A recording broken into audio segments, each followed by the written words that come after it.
आज कश्मीर में धारा 370 समाप्त। अगर भोजपुर का भी कोई नौजवान कश्मीर के अंदर जमीन और मकान खरीदना चाहता है तो जाकर के वहां जाकर के बस सकता है, कोई संकोच नहीं।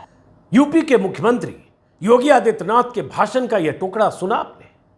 कैसे एलानिया तौर पर योगी आदित्यनाथ एक चुनावी सभा में वहां सामने खड़ी भीड़ से कह रहे हैं कि अब आप भी चाहो तो कश्मीर में जमीन और मकान ले सकते हो, कश्मीर जाकर बस सकते हो, मोदी जी ने सारा इंतजाम कर दिया। उस भाषण के कुछ और हिस्से आगे सुनाऊंगा और बताऊंगा कि आज ये भाषण क्यों मैं सुना रहा हूं, क्यों मुझे योगी आदित्यनाथ के इस भाषण को खोज कर निकालना पड़ा, यह आगे बताऊंगा। उससे पहले आपको पता है कश्मीर में क्या हो रहा है? आज कश्मीर में एक बैंक मैनेजर की हत्या हो गई, 2 दिन पहले एक महिला शिक्षिका की हत्या हो गई।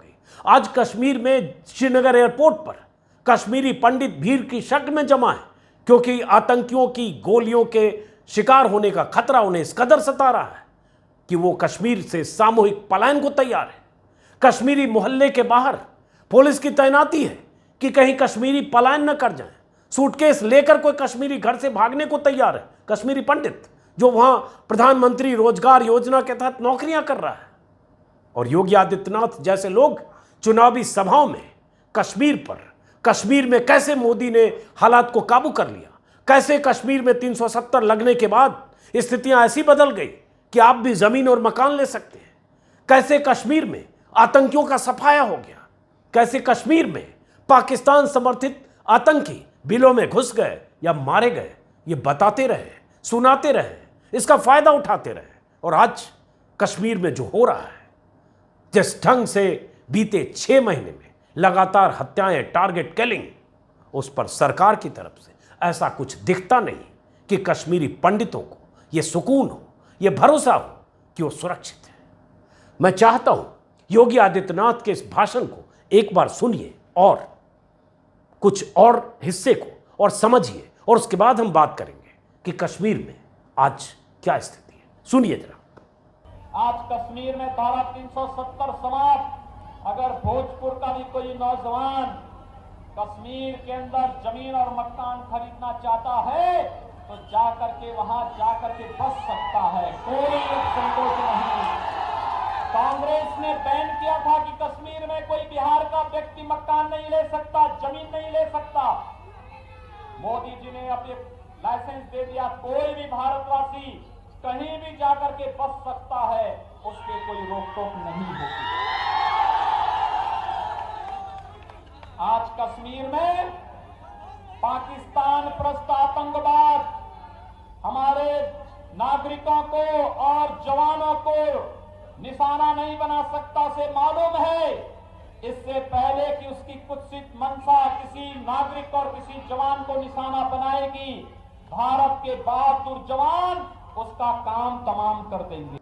सुना आपने, यूपी के मुख्यमंत्री योगी आदित्यनाथ आज से 19 महीने पहले बिहार की चुनावी रैलियों में एलानिया तौर पर कहा करते थे कि कश्मीर में अब धारा 370 खत्म हो चुका है, आप भोजपुर के लोग भी अगर चाहें तो कश्मीर में जमीन और मकान खरीद सकते हैं, मोदी जी ने आपको लाइसेंस दे दिया है और कश्मीर में पाकिस्तानी आतंकी अब किसी को निशाना नहीं बना सकता, ऐसी हिम्मत करेगा तो हम उसे सबक सिखाएंगे। लेकिन कश्मीर में हो क्या रहा है दोस्तों? कश्मीर में बीते 72 घंटों के भीतर क्या हुआ है? कश्मीर में बीते 32 दिनों के भीतर क्या हुआ? और कश्मीर में बीते 6 महीने के भीतर क्या हुआ? आपको पता होगा कि आज भी कश्मीर में विजय कुमार नाम के एक बैंक मैनेजर की दिन दहाड़े गोली मारकर हत्या कर दी गई जब वो ड्यूटी पर थे, और हत्यारा आतंकी रिवॉल्वर से उनकी हत्या करके भाग गया। और तो और आतंकी संगठन ने खुलेआम चिट्ठी जारी करके, प्रेस विज्ञप्ति जारी करके न सिर्फ हत्या की जिम्मेदारी ली, बल्कि उस आतंकी संगठन ने कश्मीरी पंडितों को, कश्मीर में नौकरी करने वाले हिंदुओं को यह धमकी और चेतावनी देते हुए कहा है कि अगर आप जो लोग धोखे में हैं, जो ये मानते हैं कि मोदी के नेतृत्व वाली सरकार उन्हें यहां स्थायी कर देगी, उनके लिए यह आंख खोलने वाली घटना है। अब बाहरी लोगों को वास्तविकता समझ लेनी चाहिए कि उन्हें इसके लिए जान भी गंवानी पड़ेगी। सोच लो, कहीं देर ना हो जाए, अगली बारी तुम्हारी है। खुलेआम धमकी देकर ये डंके की चोट पर कहकर कि इस बैंक मैनेजर को हमने मारा है। वो वीडियो वायरल है जो सीसीटीवी के कैमरे में एक आतंकी कैद हुआ। लेकिन ये घटना तब हुई जब 2 दिन पहले एक शिक्षिका, एक टीचर रजनीवाला की हत्या हो चुकी है। उनकी चिता की राख अभी ठंडी भी नहीं हुई कि एक और हत्या।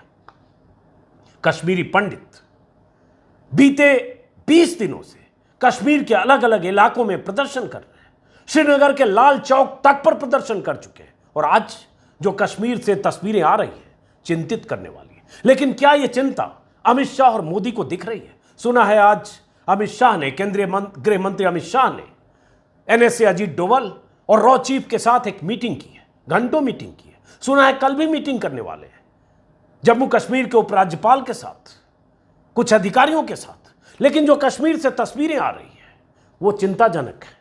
आज की तस्वीर है जो कश्मीरी जो वहां नौकरी कर रहे हैं, जिन्हें गोलियों का डर है, जिन्हें लग रहा है अगली गोली उन पर चल सकती है, उनके सीने पर, उनके माथे पर चल सकती है। आतंकी बेलगाम है, वो अब कश्मीर से किसी भी हाल में निकलना चाहते हैं। सरकार ने कहा, बहुत शोर शराबे, हंगामे, प्रदर्शन, चीख पुकार के बाद कल एक फैसले की खबर आई कि अब उपराज्यपाल ने यह फैसला लिया है कि जो कश्मीरी पंडित घाटी के अलग अलग इलाकों में नौकरी करते हैं उन्हें जिला मुख्यालय पर तबादला किया जाएगा, क्योंकि कश्मीरी पंडित जान जोखिम में डालकर ग्रामीण इलाकों में नौकरी नहीं करना चाहते, उन्हें अपनी सुरक्षा का डर है। लेकिन इस फैसले की जानकारी मिलने के साथ ही मौत एक बैंक मैनेजर की, एक युवा बैंक मैनेजर जो राजस्थान का रहने वाला था, 2 या 2.5 महीने पहले उसकी शादी हुई थी। और आज ये जो तस्वीर आप देख रहे हैं स्क्रीन पर, श्रीनगर एयरपोर्ट की तस्वीर है। कई ऐसे लोग जो वहां नौकरी कर रहे हैं या उनके परिजन वहां से रवाना होना चाहते हैं, बेचैन है, वो वहां रहने को तैयार नहीं है। उन्हें सरकारी सिस्टम पर भरोसा नहीं है, उन्हें सुरक्षा पर भरोसा नहीं है, उन्हें एलजी के मनोज सिन्हा के वादे पर भरोसा नहीं है, उन्हें केंद्र सरकार के उस वादे पर भरोसा नहीं है कि आपकी सुरक्षा की हम जिम्मेदारी लेंगे। ये एयरपोर्ट की तस्वीर है। ऐसी दूसरी तस्वीर है जब एक कश्मीरी पंडितों का मोहल्ला, जहां सरकारी कर्मचारी रहते हैं, उस मोहल्ले के लोग सामूहिक तौर पर आज पलायन करना चाहते थे। उन्होंने पहले कह दिया था, 24 घंटे का अल्टीमेटम परसों दिया था रजनीवाला की हत्या के बाद।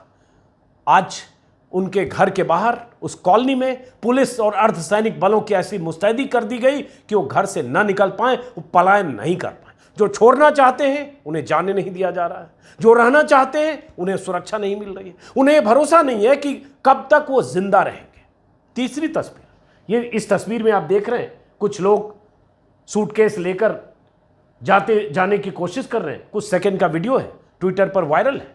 इसमें वो लोग हैं जो कश्मीर से सरकारी घर या किराए का घर छोड़कर वहां से जम्मू की तरफ या दूसरे इलाकों में पलायन कर रहे हैं।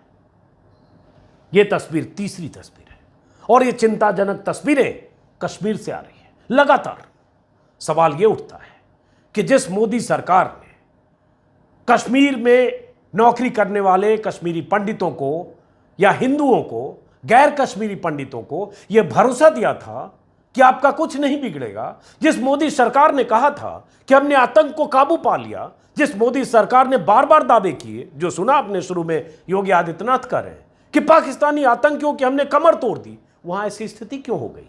ऐसा क्यों हो गया कि 6 महीने के भीतर 18 टारगेट किलिंग, आए दिन एक टारगेट किलिंग होती है, चीख पुकार मातम जब तक थमता नहीं है तब तक दूसरी खबर आती है। इसी बीते मई महीने में राहुल भट्ट की हत्या, 12 मई, एक युवा कश्मीरी पंडित, सरकारी मुलाजिम, और ये सब नौकरी प्रधानमंत्री रोजगार योजना के तहत कर रहे हैं, प्रधानमंत्री पैकेज के तहत जो मनमोहन सिंह के कार्यकाल में शुरू हुआ।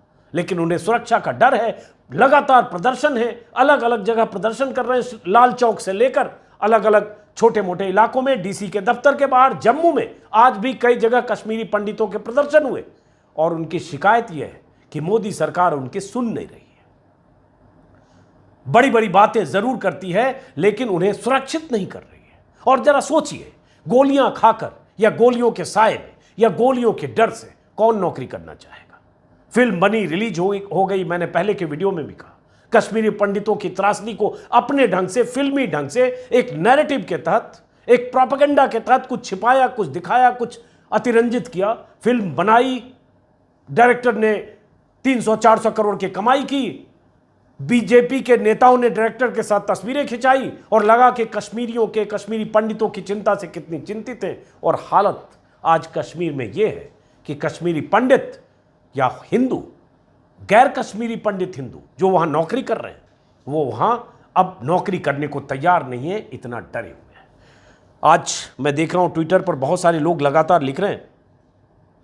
अभी कुछ देर पहले राहुल गांधी ने भी एक ट्वीट किया है जिसमें राहुल गांधी ने लिखा है, बैंक मैनेजर, टीचर और कई मासूम लोग रोज मारे जा रहे हैं, कश्मीरी पंडित पलायन कर रहे हैं, जिनको इतनी सुरक्षा करनी है उनको फिल्म के प्रमोशन से फुर्सत नहीं है। भाजपा ने कश्मीर को सिर्फ अपनी सत्ता की सीढ़ी बनाया है। कश्मीर में अमन कायम करने के लिए तुरंत कदम उठाइए प्रधानमंत्री जी। अभी देख रहा हूं दिल्ली के डिप्टी सीएम मनीष सिसोदिया ने भी लिखा है, श्रीनगर एयरपोर्ट में बढ़ती भीड़, बीजेपी शासन में कश्मीरी पंडितों की लगातार होती हत्या से इतना खौफ फैल गया है कि कश्मीरी पंडित बेबस होकर घर छोड़कर भागने को तैयार हैं। कश्मीर में 1990 खुद को दोहराता हुआ नजर आ रहा है और बीजेपी हाथ पर हाथ धरकर बैठी है। मैं ये नहीं कहूंगा कि बीजेपी हाथ पर हाथ धरकर बैठी है, लेकिन मैं ये भी नहीं कह सकता कि केंद्र सरकार इतनी मजबूती से आतंकियों को काबू में लाने की कोशिश कर रही है और कश्मीरी पंडितों की चिंता को दूर करने के लिए वो कोशिश कर रही है ताकि उन्हें लगे कि वो बच सकते हैं। अब सवाल यह है कि आतंकी अचानक इतने बेलगाम कैसे हुए? अगर प्रधानमंत्री मोदी की तरफ से, या शुरू में फिर जिक्र करूंगा योगी की तरफ से, आपने सुना कि कश्मीर में हालात सामान्य है, 370 के बाद सब कुछ काबू में है, तो ये सब कुछ बेकाबू क्यों है? लगातार बेकसूर लोग, नौकरी करने वाले लोग, महिलाएं,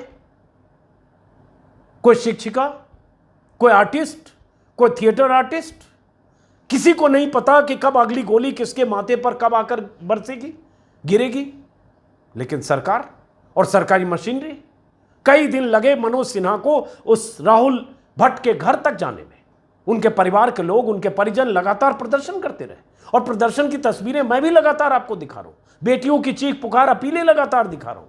लेकिन क्या सरकार जिन कश्मीरी पंडितों को अपना वोट बैंक समझती है, जिन कश्मीरी पंडितों के नाम पर सरकार या बीजेपी हर मैनिफेस्टो में उनका जिक्र करके अपना नैरेटिव साधने की कोशिश करती है, जिन पंडितों के लिए कश्मीर फाइल्स बन गई, क्या उन पंडितों का यह हाल कश्मीर में अगर लगातार है कि गोलियां उनके सीने में छेद कर रही हैं, तो ये जिम्मेदारी किसकी है? कौन सुनेगा इनकी बातें? और सरकार एक बार फिर से नई फिल्म के प्रमोशन में व्यस्त है। पृथ्वीराज, सम्राट पृथ्वीराज, अक्षय कुमार की फिल्म, वही अक्षय कुमार, खिलाड़ी कुमार, कनाडा कुमार, जो प्रधानमंत्री मोदी से जिन्होंने चर्चित सवाल पूछे थे कि आम खाकर चूसकर खाते हैं या काट कर खाते हैं, उनके फिल्म को के प्रमोशन में एक बार फिर से पूरी बीजेपी लगी है।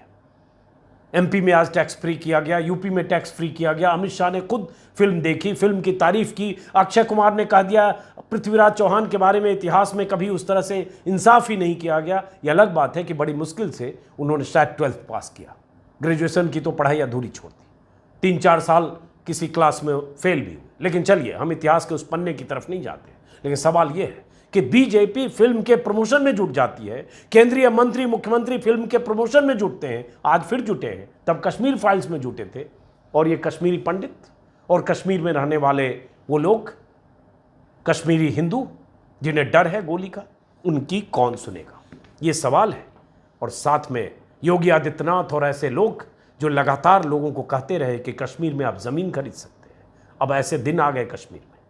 और सरकारी आंकड़ा ये है कि कश्मीर में जब से 370 हटा है, तब से अब तक केंद्रीय गृह राज्य मंत्री नित्यानंद राय का एक 31 मार्च 2022 को संसद में दिया गया बयान है, जवाब है, जिसमें उन्होंने कहा है 34 गैर कश्मीरियों ने अब तक कश्मीर में ज़मीन खरीदी, जम्मू कश्मीर में, जिसमें जम्मू, उधमपुर और गांदरबल शामिल है।